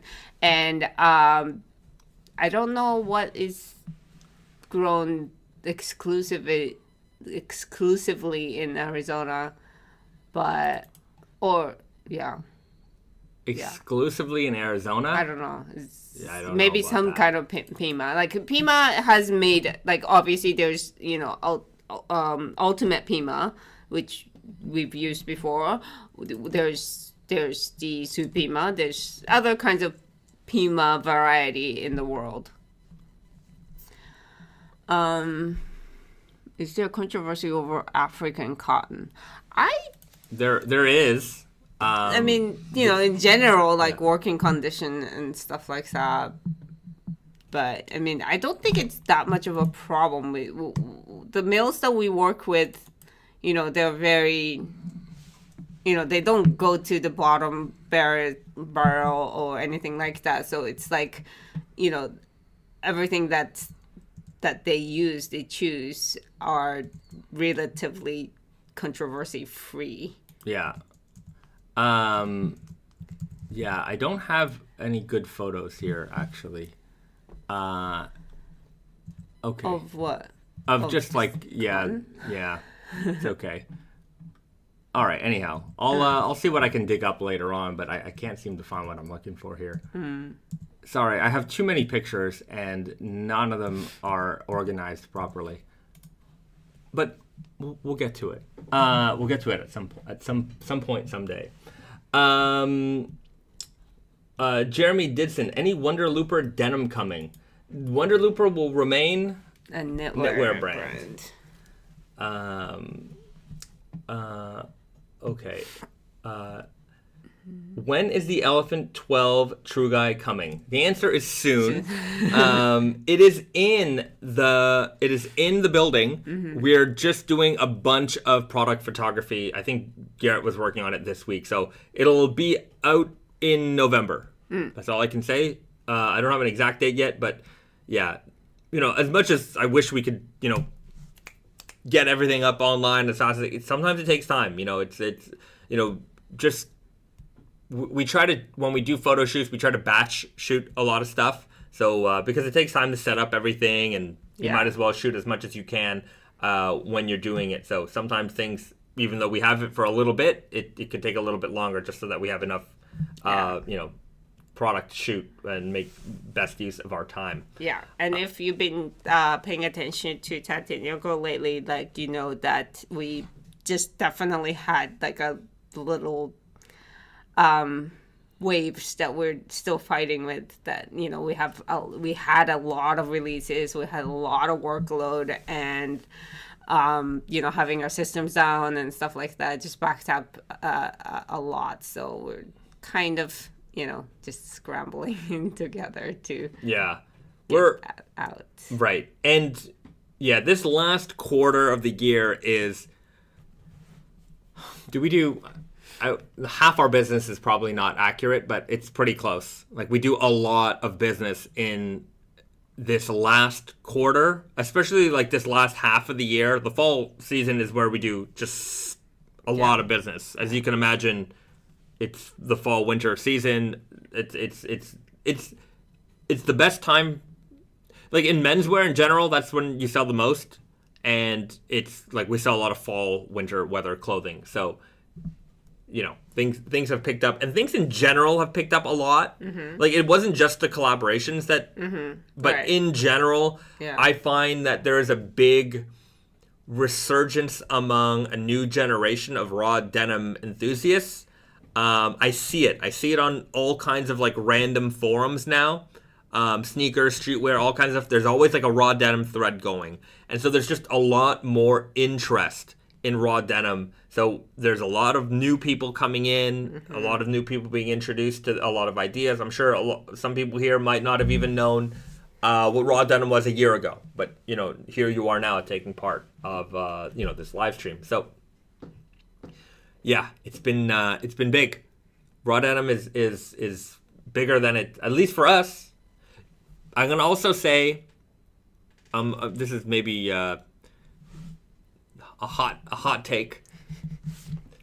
I feel that from 10 years ago, a lot of the brands that we were, we go to the trade show and we'd be amongst other raw denim brands. Some of those raw denim brands aren't raw denim brands anymore. They might have one or two raw jeans, but they've clearly left the space, right? They're we're going to cater to a different market. We don't really want to cater to this enthusiast crowd. And so there are fewer players in this realm. And if you're looking for very specific raw denim companies that are we're not changing our brand values with the wind, this is a shot at all of you who have changed your values with the wind. You know why I get annoyed by it? Because when it was fashionable to be we're all American, we support tradition, and all the buzzwords that were kind of around, raw denim, they used them all, and they said that's what we're all about. We're all about it. And then as soon as they're something, as soon as they don't have to be all about it, they're not all about it anymore. And it's how were you all about it? Now you're not all about it, right? Yeah. Anyways, I don't care. It's better business for us. But I just don't like brands that do that. Right. Fashion in general is a fluid thing. It changes all the time. But if you lecture, if you take the stance or our stuff is better because of these things, then you can't really change that. That was your brand identity. You can do go with for instance, we didn't have a straight jeans for a long time. We went tapered, And, obviously the tides are changing, and we're making, we're making straight leg jeans because a lot of people want it and, want to wear those type of fits. That doesn't really affect, like, our ethos. Yeah. Like, it doesn't change what we stood by, the idea of it. It's sometimes things change. Like, we don't chase trends, but we have to be relevant. Yeah. So we change things like that to keep up with it. But the core is raw denim. The core value that we've been saying that it is our core value doesn't change. Yeah. The hypocrisy of changing, like, we're better, we're good brand because of these things, and then you change that thing, then you just like it feels odd. Like, I look at brands like D Squared or Dolce and Gabbana, and I'm like, D Squared and Dolce and Gabbana, no matter what the like high fashion trend was, they've always been D Squared and Dolce and Gabbana. Like, if you want like outrageous designs and like, even like the Canadiana aspect of like a D Squared, like, it's a little, when I was younger, I really liked it. It's a little loud for me today, but like, you can see a D Squared collection every year, and you're like, that was clearly made by a company that has a direction and a theme, and like, that's what they're all about. And I appreciate that. And like Dolce and Gabbana, if you want, Italian, that, that aesthetic, they got it. They didn't change. They didn't see like, oh my God, Rick Owens is like the new fashion brand, so we're going to make everything gothic now. And it's like, yeah, I appreciate like, and Rick Owens isn't going to be like, oh, well, if Italian flowery, extravagance is the new thing. They're not going to all of a sudden change their aesthetic. Their aesthetic is their aesthetic, and they're staying true to themselves, right? And so I'm like, yeah, that's good. But all these things that jump and jump and jump and change all the time, it annoys me. It's like, if you're a fan of something, I bought into it. I like it. This is what I want. And then you keep moving. Like, I'm like, but this is what I liked about you. And now you're telling me that, by completely changing the direction, it's like, well, what was wrong with that? Or like, right? Why not just like, if you want to be a different brand, just be a different brand. Like, why do you have to like be like, well, this is what we did before, but you know what? Like, let's scrap that. Yeah. Let's pretend that wasn't part of us and do something else. Right. Anyways. So, yeah, that's my feeling there. So, anyways, while we are doing great, I think most of it is because there's more interest in raw denim in general. Yeah. Some of it. Yeah, some of it is because some people were like, well, just they gave up. I can't buy raw denim from a company that doesn't want to make raw denim anymore. So, great. I also find it like hilarious when they get into like the washed denim world, and what a lot of these like smaller, this is Bahzad rant time, ripping on other brand time. They get into the washed denim world, and I'm like, you guys aren't wash designers. Like, what you guys are doing is like, oh, the wash house has like 4 or 5 washes that they offer, stone wash, this wash, that. It's all basic. It's all the same stuff that they give to everybody, right? Like, whether you're brand A, brand B, brand C, it's like, you go to, if you're producing at this wash house, this is what we offer you, right? The plates for like the distressing is all the same, or like the laser patterning is all the same. So what are you really offering anybody that's unique or special? Especially overpriced like stonewash jeans. Overpriced stonewash jeans is the dumbest thing. It's just unbelievably stupid. Like, especially when you've got so many brands that actually dedicate time to developing washes. There are, and it's like, if you're gonna compete on washes, just go to the wash companies. Those guys, they do it better. They do it incredibly. What's the point of spending this much money on a basic stone wash? If that's really all you're interested in, you can buy it for a lot less, right? If you're into interesting washes, tearing, distressing, that's all done by hand and uniquely and specially, then you've got options for that as well. But man, the laziness of a basic stone wash at a high price, they are slapping you in the face. They are. And they're just really not building anything, you know. They're not contributing to anything. They're just kind of milking the customer who might, who might see it. And, because it's like, okay, there might be 500 other similar cuts, similar washes out there. But if it's not, if it's not right there in front of you when you're looking for that item, then it just doesn't mean anything. So there's a value in that, and you might kind of just get lucky, or just be in right stores, or be in front of like advertising to the right people to get money, but you're really not contributing anything to the conversation. It's a little bit sad, to be honest. Yeah. So anyhow, if you are a competitor of ours, keep it up. By the way, just I love what you guys are doing. Just hand us over your customers. It's really generous of you. Yeah. What more can I say? Some people are alluding. I'm not going to name names. You guys can allude all you want, but I do appreciate the increase in business that we're getting from people exiting the raw denim market. I don't know why you would leave it anyways. It's such a good market. I don't know. Like you're leaving it to compete with like Ralph Lauren and The Gap. Right. I'm like, what are you offering any better? Yeah. You don't have a better design team. You don't. There's just, especially like, you don't have innovation in terms of like, how authentic, your washes are being represented. Like you go to the Ralph Lauren archive, like half the Rose Bowl, you go to like these big vintage markets, and like anytime you see like jeans selling for like an exorbitant amount, sometimes it's private collectors or whatever, but mostly they're all just waiting for Ralph Lauren to show up. Like the Ralph Lauren like archive buyer with his credit card and his unlimited budget is like, oh yes, we're gonna buy those because we're going to authentically reproduce these. And like the vintage guys are all like, yeah, we're just waiting for Ralph. Ralph's coming. The Ralph buyer's coming today. We've got all the good stuff waiting for the Ralph buyer because we're gonna charge him 3 times more, and they don't care. Mm-hmm. And then Ralph will make it. Mm-hmm. And Ralph, like when you look at a line like Double RL, it's not like that.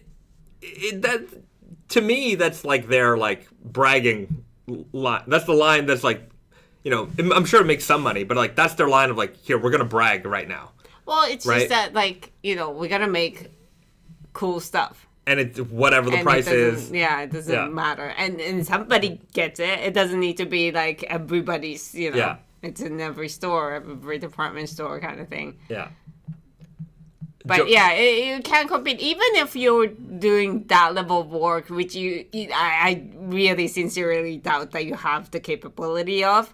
But even if you're doing that, like you can't compete with the funds behind the WRL. Like you can't put it in front of enough people to be acknowledged. And if you're not, you're certainly not doing better. Yeah. So it's I don't know. It's a hard world. These are just my hot takes on that. I mean, and we're not saying that we're doing everything better, but we're at least doing something different. Yeah.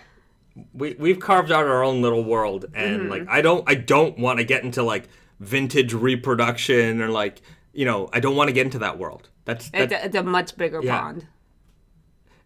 Right. Well, yeah, like these like washed and these kinds of garments, right? Mm-hmm. I don't want to be there. It's a personal preference too, but it is a much bigger pond. Like raw denim is like you might have been known in raw denim world.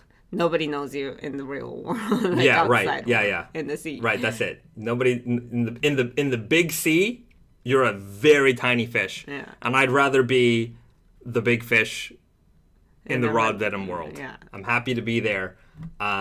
Because like going after the quote unquote mainstream audience, like dude, they have the whole world to pick from, right? and I don't feel like, like competing against the guys with unlimited resources and like that do make good stuff. I don't know. Just doesn't seem like a great battle strategy. Okay.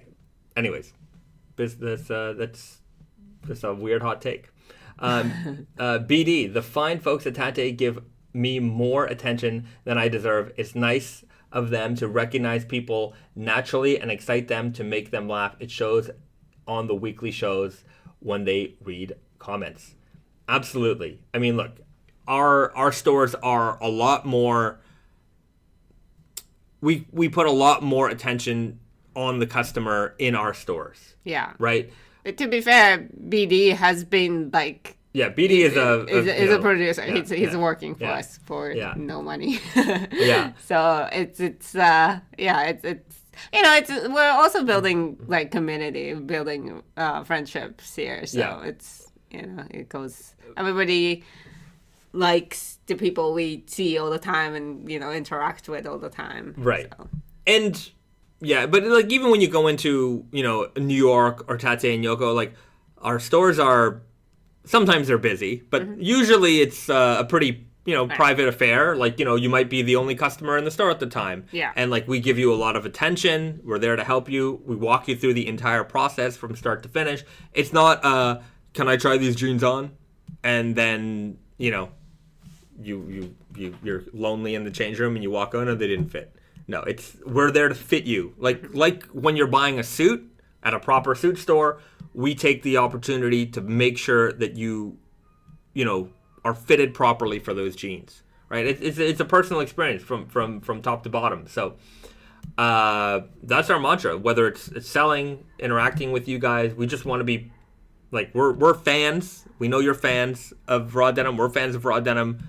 We love to talk about it and share these stories with you guys. And we're all about Raw Denim. That's it. Like we're not trying to be anything else. If it fits in the niche of the Raw Denim world, we're all about it. We're not trying to, go outside the realm too much. I mean, sometimes with mugs and things like that, but that's, merch. This is a new mug we got. Not anything that we're selling, but baby Snoopy. Snoopy. Yeah, sorry. Snowy's on our brand. And I got my outfit. This is my favorite lately. It's just such a nice cream color base. Cheddar Buttersworth, geez, that makes me kind of want to go to the store. Well, that's what we have the videos for. So if you can't make it to the store, watch the videos and you're part of it. You know what I mean? We bring the store to you. But we are in New York, we are in Montreal. Those are places that is worth visiting, not just for the store, too. Right. They have, things to see out there, so. Yeah. Somebody asked me what size I wear. I wear a medium. In pretty much everything. I'm like 5'8", 170 pounds. Sometimes I get down to like 165, but the last bunch of months I've been really hovering around 170. So I'm like I was a 38 chest, but I'm like more like a 40 chest these days. So yeah. See, that's also the thing where it's like our medium, like we make samples in mediums, and because Brandon and Bahzad are medium, and also if it doesn't fit him or Brandon, then it's not a medium. It's not a medium That's anymore. how we decide. Yeah. But because like these guys are growing a little too, so it's just kind of hard to justify. Yeah, that. It's true, but I find that many of our customers have been with us over the years may have grown similarly. Yeah, and also generally, like people are bigger. People tend to wear clothes a little bit looser these days compared to looser. 2010. 2010, everything was skinny. Yeah, everything. I was wearing extra smalls in Naked and Famous. The darted snap shirt. with darted darts in the back. Yeah, it's tough. Low-key, am I lifting? I was doing some exercising, so that probably helped a little bit. Also, it's the combination of being very strict and exercising and then not being strict and eating junk food. And so that's That's really been a great strategy for weight gain. Bulk and then bulk. Yeah. So, anyways, that's how you make a Bahzad these days. Melody Murray, I'm planning a trip to Montreal in 2024. Fantastic. BD writes Montreal 2024, baby. Yeah, I don't know when we will be back again. But is there gonna be a Montreal meetup? Yeah, maybe. We'll see. I mean, every day is a Montreal meetup because there's enough of our stuff, and that's true. Tate Yoko to go there. It's a meetup. We'd love to be there. Turns out, just saying, Canadian government, permanent residency. The word permanent isn't.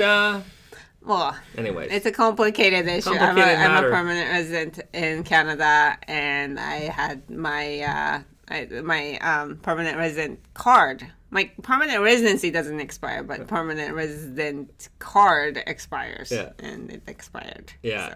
And then when that happens, you can't visit Canada so easily. Which is weird because without the permanent residency, I can just go with the Japanese passport. I can just go anytime for up to 90 days. Yeah. And I'm only trying to go there for like a couple of weeks. But once you are a permanent resident, you can't just do that, apparently. Even though I haven't changed and my passport hasn't changed. Anyways. It's a whole weird, stupid process that we have to go through. And then anyways. Nevertheless, as soon as we get this sorted out, we'll plan a Canada trip, and maybe we can do a proper meetup. I know when I was in New York last time, we did a little meetup at the store, so it'll be good to do a proper one again with Risa there, and in Montreal, maybe in Toronto. We'll see, but we would love to see many of you guys, many of you. Some of them we definitely don't want to see. No, that's a joke. I love you all. I love you all. Which ones? Which ones? No, I'm not going to say. The guy who disliked our video. The dislike guy? Although I would like to meet him. Yeah, and have I just want to know. Have a talk. Well, we'll have a direct interview. What's wrong? What is the problem? Let's get to the heart of it. Let's sort this out. And then also any chargeback, any fraudsters. Oh, if you are a fraudster, I don't like you. I know you like our brand because you like stealing our products, but I actively don't like you. Yeah, I really don't like you. You know why? Because it's not a matter of being able to afford it, because we have a lot of options at affordable prices. Like when they're on sale, unbranded, eBay, whatever, secondhand market. You can get our jeans. You can buy them brand new, regular price. You can buy them on sale. You can buy them secondhand. There's a million ways to get our jeans at an affordable price. So I don't believe it's a matter of I like your stuff, but I can't afford it.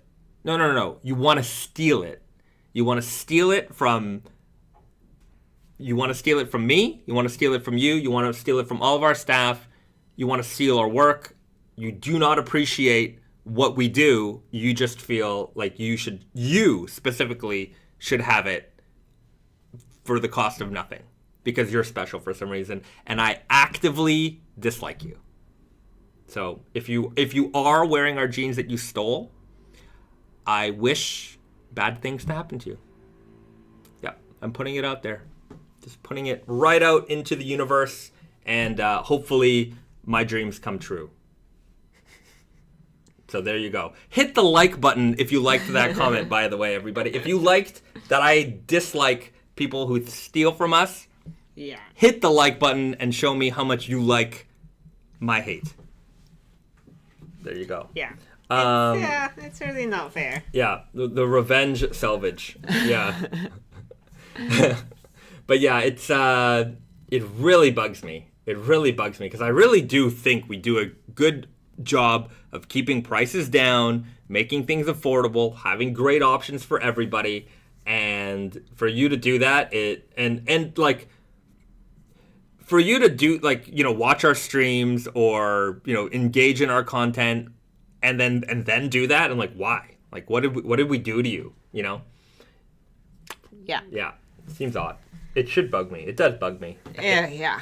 It really gets me. It should bug other people who are customers of ours too. Like if you've ever paid for jeans, it should bug you too. It's like It's not like we evaluate our losses and we're like, oh, we need to jack up our prices by a certain amount. Right, Like, we don't do that. Right. We just take the hit, right? But and it's not something like, oh, you got insurance. I'm like, no, we don't. What do you think we're gonna make an insurance claim for $150? Right, it's nonsense. But it, naughty, and I don't like you. So unsubscribe if you're a subscriber. I eat chalk rights. I'll be your loss prevention. That'd be great. I would, I love that channel on YouTube, gas station encounters. I love it so much. There was somebody willing to knock on doors and be like, you made a false allegation about not having these jeans. Sometimes I'll find the person, like, they'll make like a fraud, like a chargeback claim. And then they're so dumb, like, because they post pictures online of like, oh, look what I just bought. Like, to be fair, I shouldn't have said that because now people might be more careful about not doing that. But the number of times that we've won cases where we're like, we know they have it because this is their Instagram and they've posted pictures of them wearing the jeans that they said that they never got. Mm-hmm. Yeah. No, do that. Yeah. Show it off. Yeah, please continue to show off your ill-begotten gains. It's a real help for us. MIJ Fades, Chris Hansen Denim. Yeah, have a seat. We have reason to believe that you did make this purchase.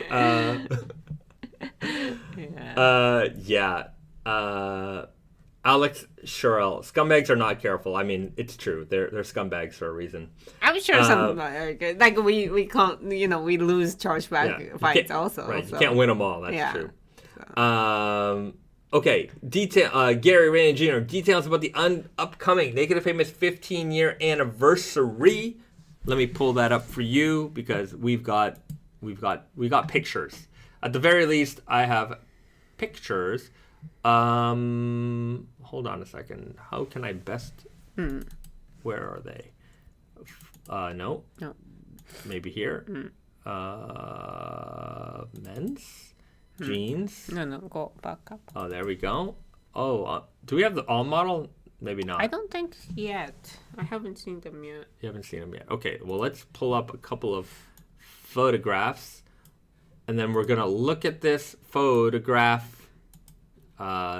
Reference to Canadian rock. The Canadian rock gods.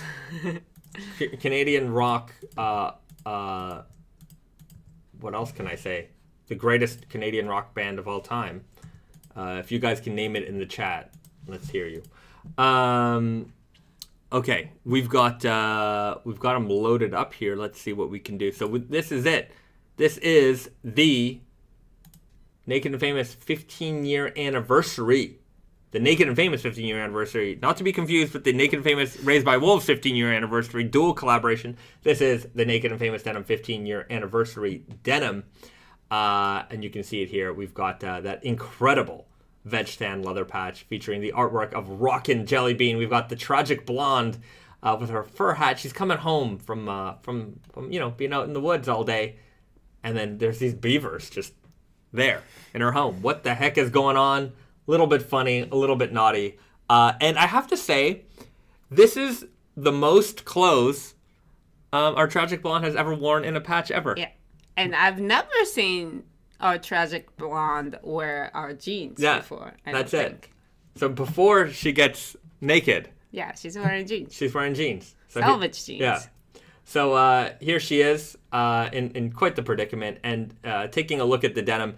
Indigo by red and white weft. That's because, hold on a second, Reno, you can see here, it's a twisted red weft denim. So mix of white and red yarns, the color of Canada, the colors of Japan. You can see here on the Selvedge ID, what we tried to do was, you have like the red bars on the Canadian flag, and then you have the red circle on the Japanese flag. So in the center and then on the side. So representing both colors, red and white twisted yarn weft selvage ID.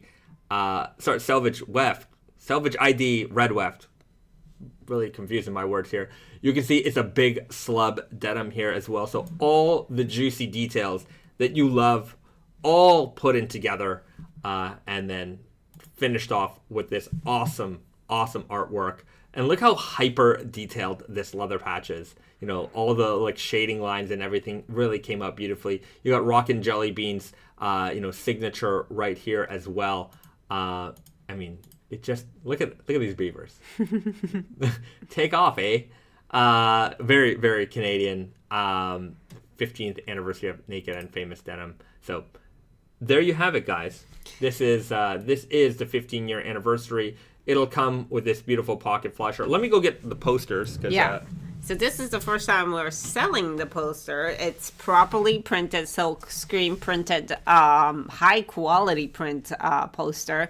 And the posters are printed already. As of now, it's waiting to be signed by Rockin Jelly Bean himself.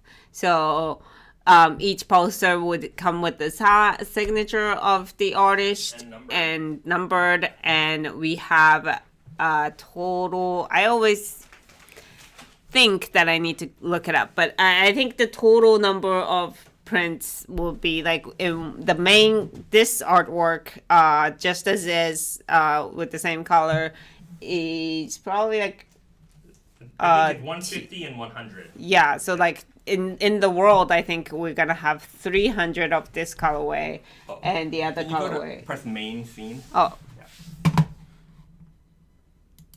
Yeah. So it'll come in two variants.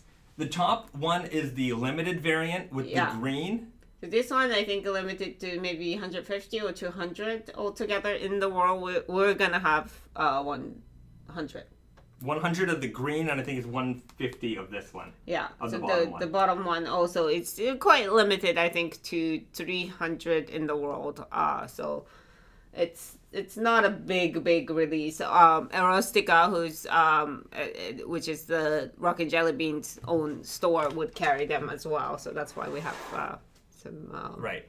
So the bottom one is what you will get on the pocket flasher. So that's the original colorway. Yeah. And then this will be the limited variant colorway. With the brighter eyes, just a little bit like more greener tone, just in general, and So two color options for you. This poster will be available. So if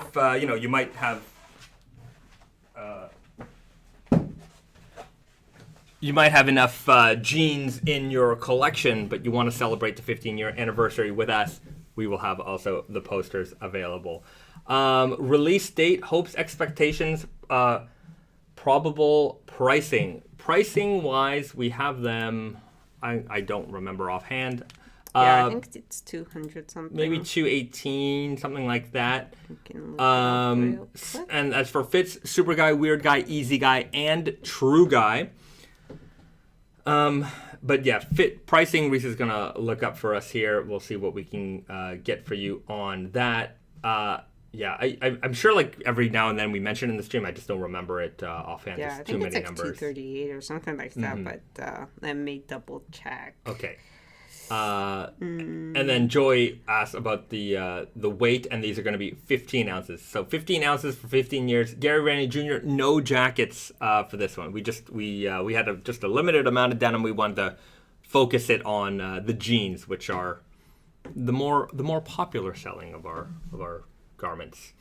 What was done for the 10-year anniversary? The 10-year anniversary was a crazy one where we did a jean made with 10 varieties of cotton from 10 different countries. Mm-hmm. And then with a 10 color Selvedge ID. It was like a super wide kind of rainbow colored Selvedge ID. And then, the like the tag on the inside was like, 10% cotton from here, 10% cotton from here. It was just like, so we played on the concept of, 10. Yeah. So the price is $228. US dollar. Okay, for the jeans. And do we have a price on the posters yet? Maybe not yet. No, okay. I don't think we like finalized the price. It's going to be about like 100.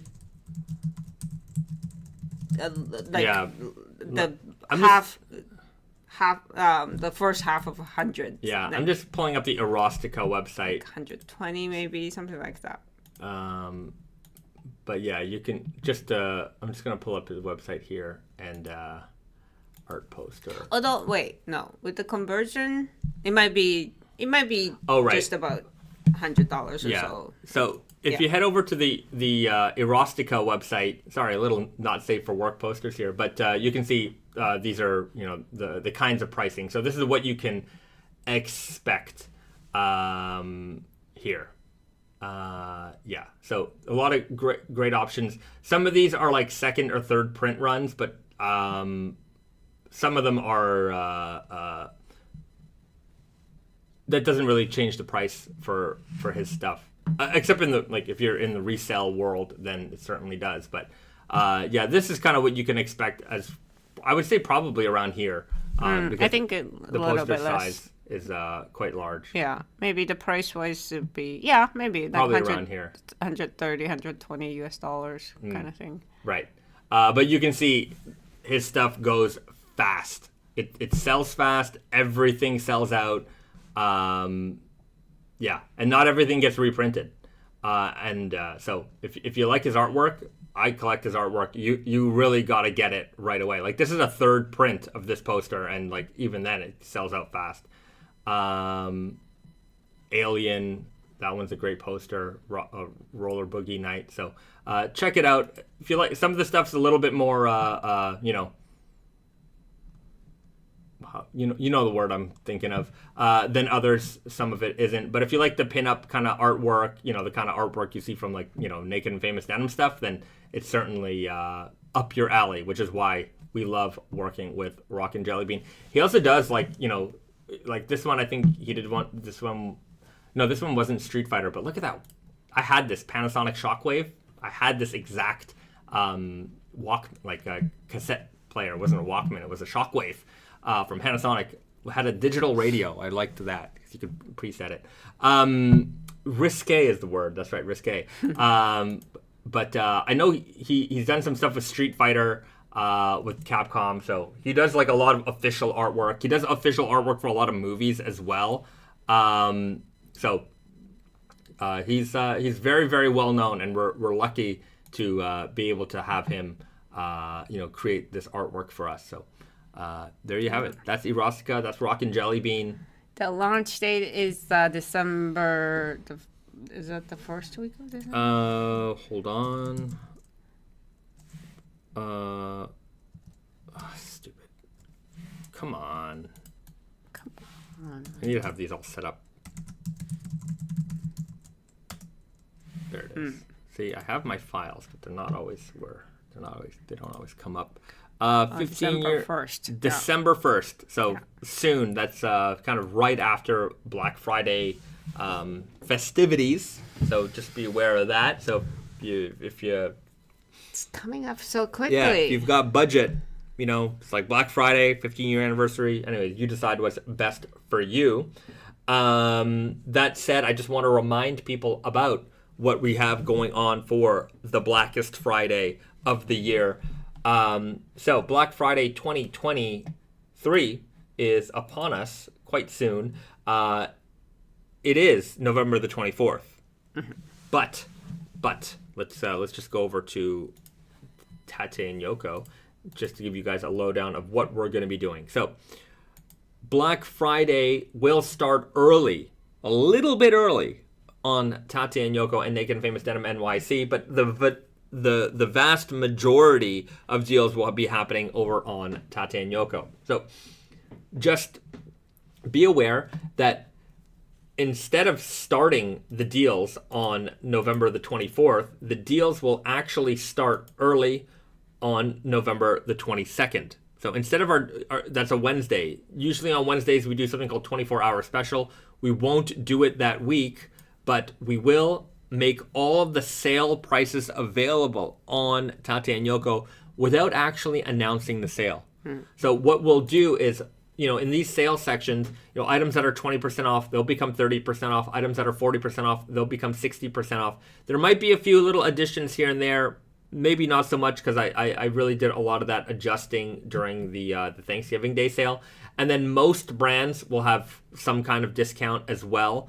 And then I'll have the new collection items, like the Black Friday collection that we talked about, featuring some of the like old school kind of Naked and Famous Denim fabrics. Those will all be online as well. They will be discounted. I don't remember at what discount, but I will introduce those products at a discount. So for the Black Friday festivities, you're going to be able to get them. You're going to save a little bit of money. After that's done, they're going to go back to regular price. So all of the sale like things will be here.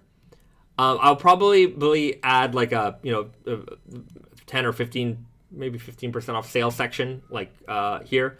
But the items that are still like it'll say 20% off, and it'll say 20% off here. But when you look at the actual discount, it'll be 30% off.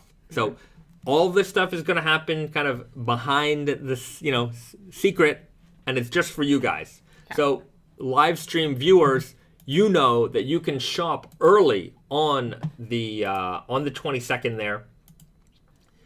Take advantage of the deals before we announce the sale. I will send the email blast out on the 23rd. So when the general public knows about the sale, that's when we'll see a really big rush. But you guys will be able to get to take advantage a day early.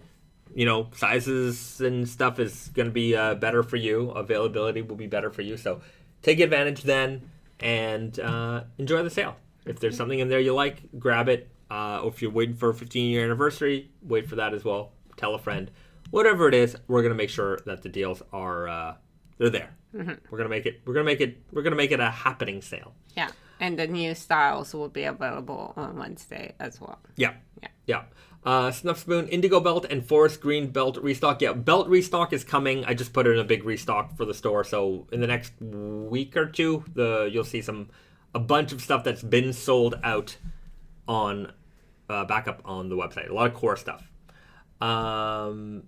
Okay, Brendan writes, when is the Elephant 12 True Guy coming out? By the end of November. In November, so stick around and we'll get you there. Okay, guys, snack time. We're gonna do it.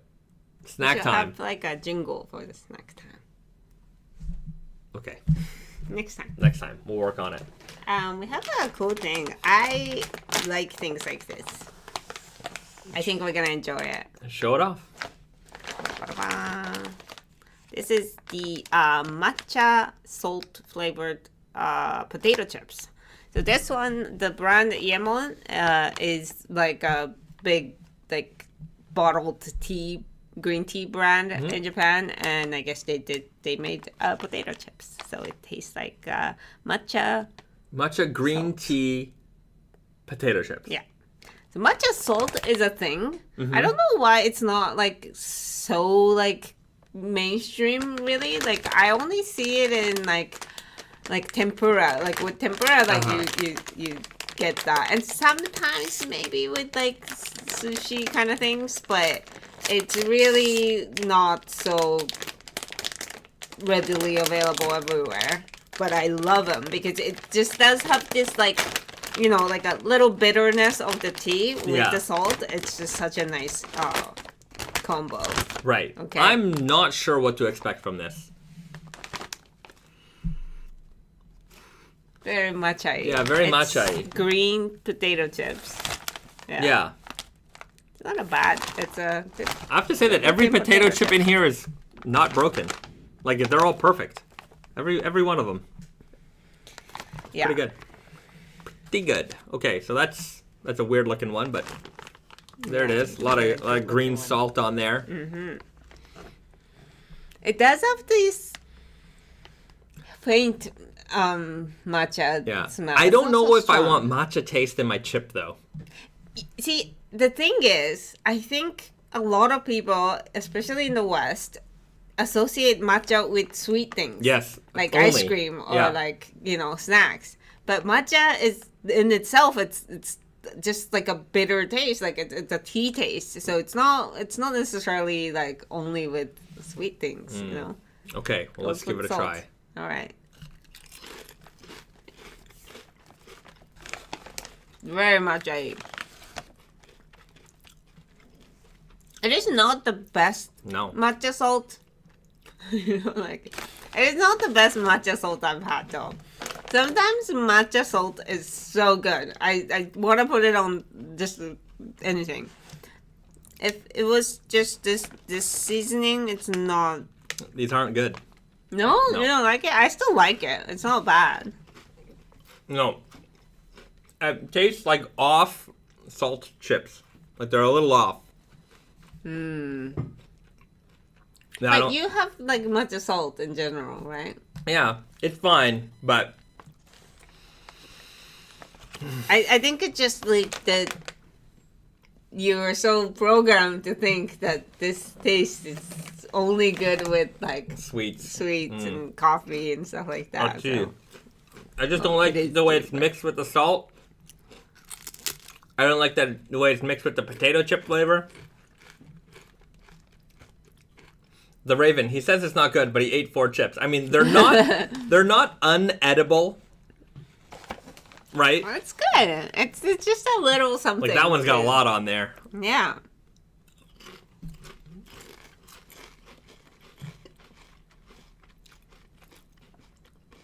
I mean, the only appealing part about this is that like I can get the salt taste out of it. You know what I mean? Like, I can taste that there's a salted potato chip underneath the matcha. Mm-hmm. And that's what makes it bearable for me. Uh-huh. Like, they're not disgusting. But... You don't need this extra... I don't need this. Flavor on top. No. It's unnecessary. Yeah. It's not as good as I thought it could be, honestly. They can do better. This is like a 3.8. Oh, wow, really? Yeah, it's pretty low. I would say maybe like 5.7. Okay. It got, like, I was expecting 7s, somewhere in the 7s, yeah. But it's not as good, honestly, but still. Yeah. This is in the realm of you try it, and that's about it. I don't think anyone's going back for seconds. No, nobody's going back. When this product leaves the shelves, nobody will be like, man, those were the best. Yeah, I mean, to be fair, I think they can do better. I'm not impressed with, but just the idea, just this product category, I think is not a bad thing. BD writes beef tongue flavored chips. Beef tongue flavored chips would be better than this. We have beef tongue flavored chips. Yeah. Chips. That's just like like Japanese barbecue. Yeah. Yeah. Mm-hmm. That's no problem. That would be a good taste. Yeah, I mean, it would be like a little peppery and a little lemony, because usually put a little lemon on that. Yeah, exactly. That would be fine. Yeah. These, not amazing. And there you have it, folks. I want to address one more question before we go, because a lot of requests for cargo pants. Would Naked Famous make cargo pants? Is it from the same person? Probably, or maybe many. I'm not entirely opposed to it.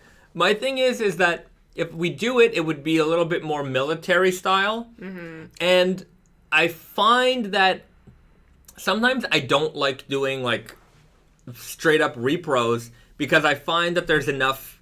Like, if you want that, then maybe you're just going to buy the surplus cargo pant, which are, to be fair, they're fantastic. Like, if you have, like, I forget the name of that surplus store we go to in Montreal, but they have a great selection of cargo pants, like, used Canadian military. They have, like, European military stuff, all kinds of good stuff.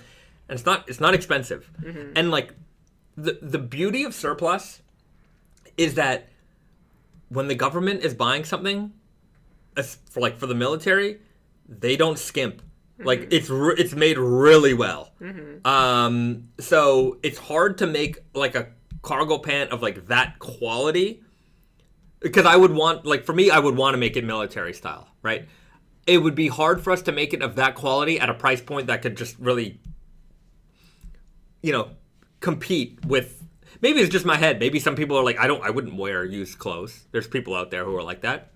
So there might be people who are not interested in surplus. But I have no problem wearing it. And I like when I in my brain, when I'm trying to make this like should we or shouldn't we? It's like, man, I would just tell people to get the Yeah, I mean, surplus. I think if there's any way that we're gonna do it, then it has to be like all with interesting fabric or something. Yeah. Because we did make work pants for a while. Yeah. We might still do sometimes, but like that like, you know, it's not a cargo pants, but it does have like the vibes of it, you know, with the flap pocket and like a wider straight leg and stuff like that. And it's just it wasn't so.